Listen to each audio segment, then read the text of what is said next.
என்னை தேடும் இறைவனே, உம்மை நாடி வருகிறேன். என்னை தேடும் இறைவனே, உம்மை நாடி வருகிறேன். நவம்பர் 6ஆம் நாள். இன்றைய தியானத்திற்கான தலைப்பு குற்றமற்ற மனசாட்சி. வாசிக்க வேண்டிய திருமறை பகுதி அப்போஸ்தலர் 24ஆம் அதிகாரம், வசனங்கள் 10-16 வரை. நான் தேவனுக்கும் மனுஷருக்கும் முன்பாக எப்பொழுதும் குற்றமற்ற மனசாட்சியை உடையவனாயிருக்க பிரயாசப்படுகிறேன். அப்போஸ்தலர் 24:16. பிரதான ஆசாரியனின் நியாயசாஸ்திரி வழக்கை எடுத்துரைத்த பின்பு பவுலடிகள் தன் சார்பில் அதை மறுத்துரைப்பதற்கான உத்தரவு கொடுக்கப்பட்டது. நியாயசாஸ்திரி பேலிக்ஸை புகழ்ந்து தன் உரையை தொடங்கியது போலல்லாமல் பவுலடிகளார் ஒரே ஒரு காரியத்தை சொல்லி அதிக தைரியமாய் உத்தரவு சொல்ல தொடங்குகிறார். அவர் சொன்ன ஒரே ஒரு காரியம், பேலிக்ஸ் அநேக வருஷ காலமாய் நியாயாதிபதியாக இருக்கிறார் என்பதுதான். ஒரு முதிர்ச்சி பெற்ற நியாயாதிபதி தன் அனுபவத்தின் நிமித்தம் சரியாக நியாயம் தீர்ப்பார் என்ற நம்பிக்கையோடு பவுல் தன் வாதத்தை தொடங்குகிறார்.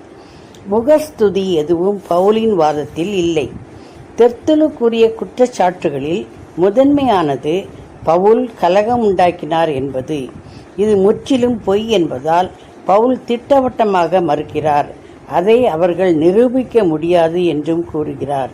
ஒன்றை ஒத்துக்கொள்கிறேன் என்று கூறி மரித்தோர் உயிர்த்தெழுதல் உண்டு என்பதுவே தன் நம்பிக்கை. அவர்களும் அதை நம்புகிறார்கள் என்கிறார். சதுசேயர்கள்தான் அதை நம்புவதில்லை. உயிர்த்தெழுதல் உண்டு என்று நம்புவதால் தான் அவர் தேவனுக்கும் மனுஷருக்கும் முன்பாக எப்பொழுதும் குற்றமற்ற மனசாட்சியை உடையவராயிருக்கிறார். சகோதரரே, உயிர்த்தெழுதல் உண்டு என்பதும் இல்லை என்பதும் வேறுபட்ட ஆனால் முக்கியமான கொள்கைகள்.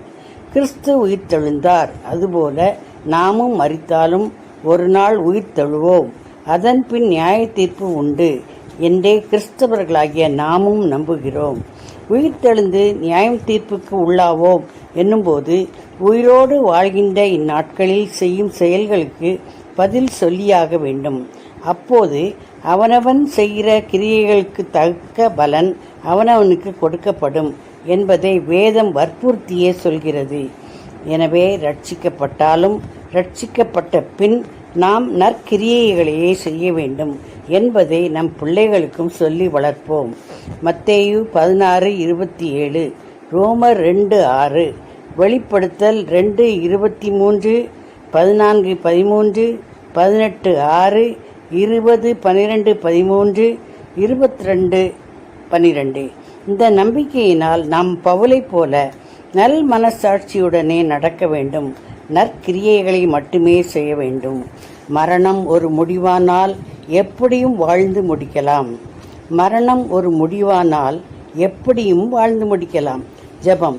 இறைவா, மரித்து உயிர்த்து உம்மோடு வாழும் பேரின்பத்தை எனக்கு தாரும். ஆமேன்.